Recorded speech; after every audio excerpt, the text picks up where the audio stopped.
Hello tout le monde, comment allez-vous? Aujourd'hui cette vidéo parlera de produits capillaires. hein.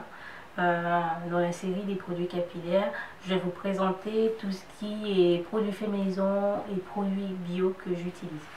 Donc dans cette catégorie là, j'ai certains produits que je ne vais pas pouvoir vous présenter parce que je l'utilise, je les fais lorsque j'en ai besoin, et d'autres que je pourrais vous présenter. Donc on va commencer par tout ce qui est pré-peau, avant shampoing. Donc en avant shampoing, ce que j'aime utiliser en avant shampoing, c'est un bain d'huile. J'ai déjà une vidéo sur les bains d'huile, donc vous pouvez aller voir. Concernant les huiles que j'utilise, j'ai pas mal d'huiles. Je dois avoir 5 ou 6 huiles en fait que j'ai, et j'essaie de varier en fait, de mélanger, et ça me donne l'impression d'avoir plusieurs bains d'huile à ma portée. Notamment l'huile de ricin que j'ai, de l'huile d'avocat, et puis aussi ma dernière lubie, c'est de faire un bain d'huile avec des herbes infusées. Celui-là, je l'ai préparé en septembre, le 30 septembre. Je ne l'ai pas encore utilisé, donc j'ai hâte de l'appliquer sur les cheveux et de voir l'effet que ça a, si ça change grand chose ou pas. Sachant que dedans, j'ai infusé comme herbe du romarin, de la sauge, de la lavande et de la capucine, des herbes qui ont des propriétés pour les cheveux. Et puis au niveau des huiles, j'ai utilisé aussi de l'huile de coco liquide, de l'huile de pépins de raisin, de l'huile de ricin et de l'huile de sésame. Donc 4 huiles et 4 herbes. Voilà. Donc je vais l'utiliser et je vais voir l'effet que ça a. Un deuxième pré-peau que j'aime faire, ça va être des masques avec les poudres indiennes. Donc j'ai déjà aussi fait une vidéo que j'appelle gommage de cuir chevelure, vous pouvez aller voir. En termes de poudre indienne, j'utilise que deux, l'amla et le shikakai, et j'utilise également du rassoul et puis de la poudre de bissap, en fait, des feuilles des fleurs d'hibiscus. Voilà, en termes de pré-peau, ce que je fais. Au niveau des shampoings,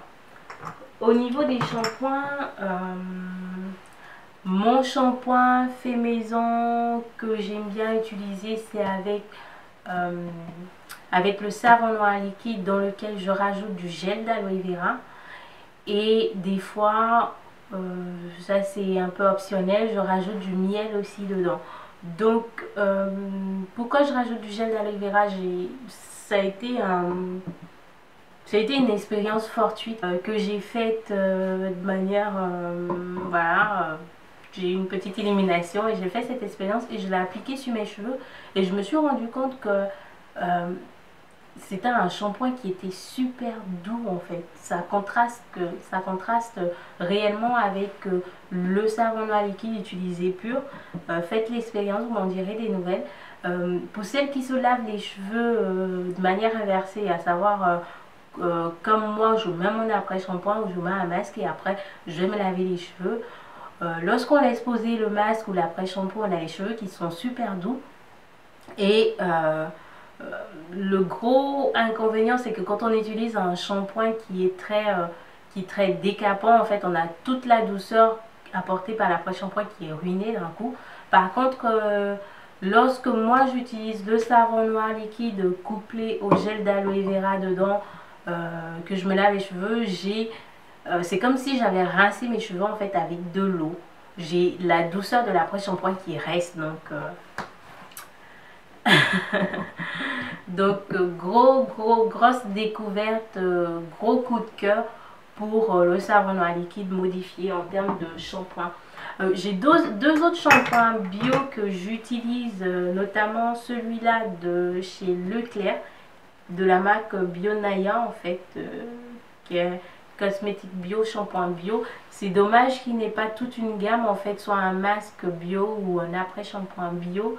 Mais comme j'ai pas toute la gamme en fait et que ce n'est pas un indispensable pour moi, je ne le rachèterai pas une fois qu'il sera terminé. Et puis un autre après-shampoing que j'aime, un autre shampoing que j'aime bien, un shampoing bio aussi, c'est un shampoing avoine amamélis de chez Messeguet.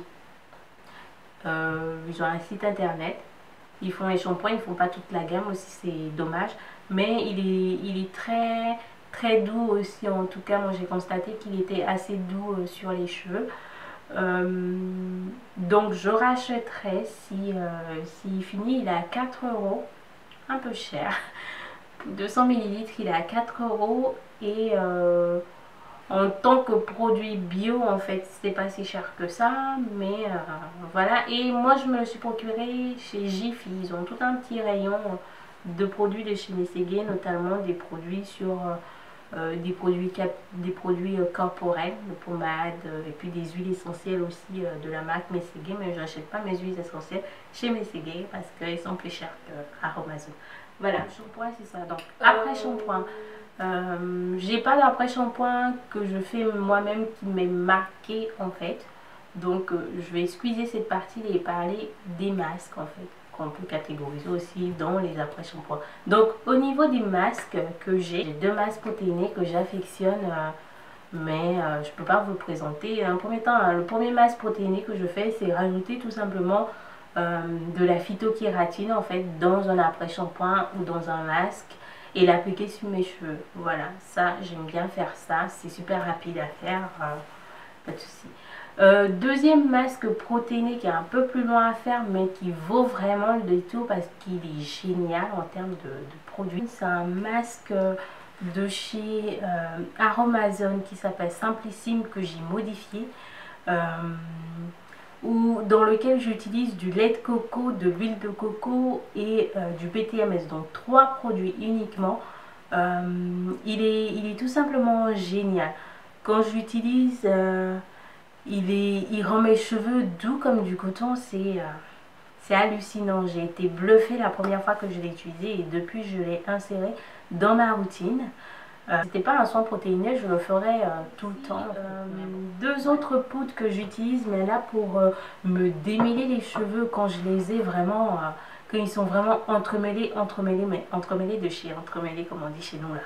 La première poudre, ça va être la poudre de Guimauve en fait, que j'ai découverte sur les blogs, forums et tout, qui marche très bien pour se démêler les cheveux. Vous avez juste à l'utiliser pour celles qui sont pas très produits cosmétiques à faire soi-même, produits à faire soi-même. Vous avez juste à mettre une cuillerée ou deux dans votre après-shampoing ou votre masque et l'appliquer sur vos cheveux. Généralement votre après-shampoing, parce qu'il a déjà à la base un pouvoir démêlant, donc la Guimauve va amplifier ce pouvoir démêlant. Et puis pour celles qui sont en Afrique ou qui n'ont pas la possibilité de se procurer cette poudre de Guimauve là, moi j'ai découvert que la poudre de Gombo aussi faisait le même effet. Pourquoi? Parce qu'on recherche le côté gluant, en fait c'est le côté gluant là qui va permettre de démêler de démêler assez facilement les cheveux. Donc par contre faites bien de... Moi je tamise en fait la poudre de Gombo qu'on utilise pour faire la sauce Gombo là, hein, pour celles qui savent, les Ivoiriennes qui savent.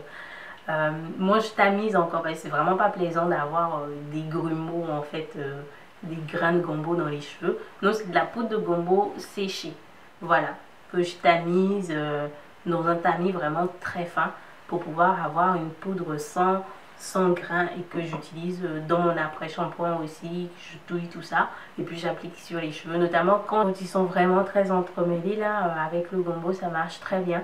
Et puis aussi quand je porte l'afro, pour le démêler assez facilement, j'utilise la poudre de Gombo aussi. Voilà. Autre produit bio que j'utilise, c'est le gel d'aloe vera que j'utilise et le jus d'aloe vera qui sont des incontournables aussi pour moi.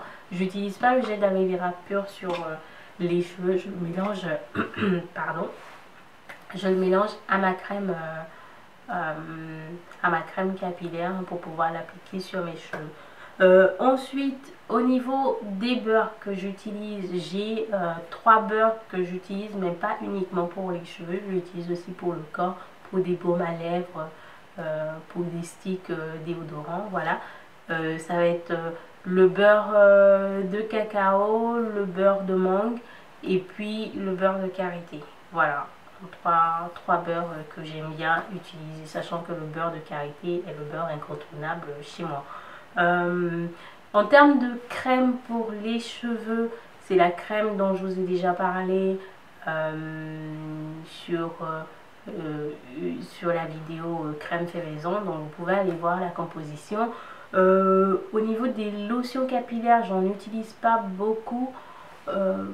Quand je le fais, c'est vraiment au feeling en fait. J'ai pas de recette type de lotion ou de spray capillaire à vous donner. Sachez juste que j'utilise les produits que que je vous ai déjà cités là sous la masse. Au niveau des beurres capillaires ou de chantilly capillaire, j'en ai mais j'utilise très peu sur mes cheveux. Je l'utilise quand je fais des coiffures protectrices avec des rajouts. Je sais que mes cheveux sont carrément camouflés en fait par les mèches. À ce moment là, j'utilise du beurre qui est vraiment très épais pour pouvoir protéger un peu plus mes cheveux. Donc le beurre capillaire que je vais utiliser, ça va être plus une chantilly en fait de karité. Et des fois quand j'ai la flemme et que je l'utilise en base pour pouvoir faire ma crème capillaire, où là j'ai juste à prendre ce beurre capillaire là, à rajouter du gel d'aloe vera dedans et j'ai ma crème sans souci. Voilà. J'espère que la vidéo a été assez instructive. Je crois avoir tout dit. J'espère en tout cas vous avoir tout présenté. Peace and love les filles et aux prochaines vidéos. Bye.